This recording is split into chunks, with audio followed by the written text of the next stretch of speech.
అందరికీ నమస్కారం. పలాస పట్టణ ప్రజలకి శుభవార్త. ఎంతో కాలం నుంచి పలాస పట్టణ ప్రజలందరికీ కూడా వేధిస్తున్నటువంటి ఆరోగ్య తాలూకా సమస్య మరి నేటికి ఆ సమస్యకి ఒక పరిష్కారం దొరికింది.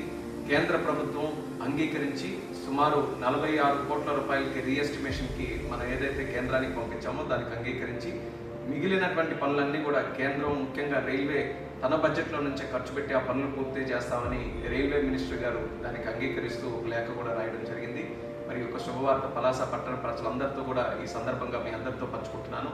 మీకు తెలిసిందే, గత ఎన్నో సంవత్సరాలుగా అది పూర్తయినందువల్ల వల్ల ప్రజలు అందరూ కూడా పలాస వెళ్ళాలన్నా బయటికి రావాలన్నా అక్కడ ఉన్నటువంటి రైల్వే గేటు వల్ల అనేక రకాలైనటువంటి ఇబ్బందులు పడ్డారు. వేసవి కాలంలో కానీ లేకపోతే వర్షం సమయంలో కానీ గంటలు కూడా కొన్ని సందర్భాల్లో వెహికల్స్ అన్నీ కూడా అక్కడ ఆగిపోయి మరి రాకపోకలు మున్సిపాలిటీకి చాలా ఇబ్బందులు పడుతూ ఉండిపోయింది.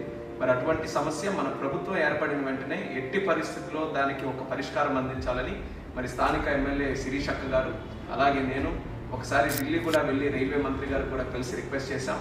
అలాగే పదే దాని తాలూకా ప్రయారిటీని తెలియజేస్తూ ఎన్నో సందర్భాల్లో అశ్విని వైష్ణవ్ గారిని కలిసినప్పుడు నేను కూడా దాని గురించి ప్రస్తావించి అది వీలైనంత త్వరలో చేయాలని నేను కోరిన తర్వాత నేటికి దానికి ఒక పరిష్కారం చూపిస్తూ అంగీకరించడం జరిగింది.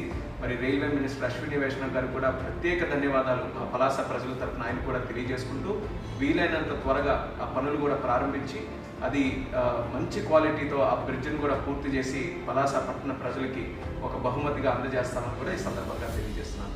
ధన్యవాదాలు.